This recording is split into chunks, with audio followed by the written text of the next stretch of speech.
grew up in a tough environment. I had 4 different fathers. My mom, she drank alcohol and took prescription drugs. And we had no money, no food. And then the thing that changed my whole life was a knock on the door on Thanksgiving. There was this tall guy standing there with 2 bags of groceries and an uncooked frozen turkey in a pan. And then the thing that changed my whole life, the single event, was a knock on the door on Thanksgiving. We had no money, no food. When I say no food, we had crackers and peanut butter, but not a Thanksgiving dinner, right? And my dad Mom are screaming each other through a door, and my dad had lost his job.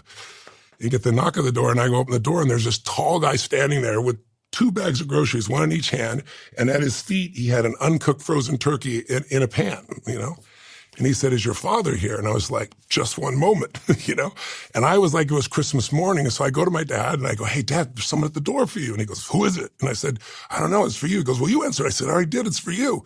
So he goes over there, and I'm waiting like with such excitement for him to open the door, and he saw this man, and he was not happy. He looked at this man before the guy said a word, and he said, "We don't take charity." And he went and slammed the door on the guy, but the man had leaned in because of the groceries, and it hit his shoulder, and it bounced off, which made my dad even madder. And they said, sir, he said, "Somebody knows you're having a tough time." He didn't say it meanly. He said, "Sir," he said, he saw me, he said, "Don't make your family, suffer because of your ego." And I can still see it like it was yesterday. My dad's veins on both sides of his neck were just pumping, and he was red as can be. And then he just dropped his shoulders. He took the groceries. He slammed it on the table, and he slammed the door, and he never even said thank you. But I took that as stranger's care.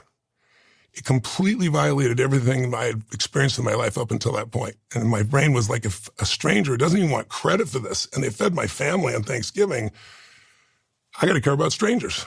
And so what I decided to do is someday I'm going to do this for others. And so when I was 17, I went out, and I didn't have a lot of money, but I was doing okay. And I went to a grocery store, and I told the manager what happened in my life. And I said, "I want to feed 2 families. Help me out. Give me a discount."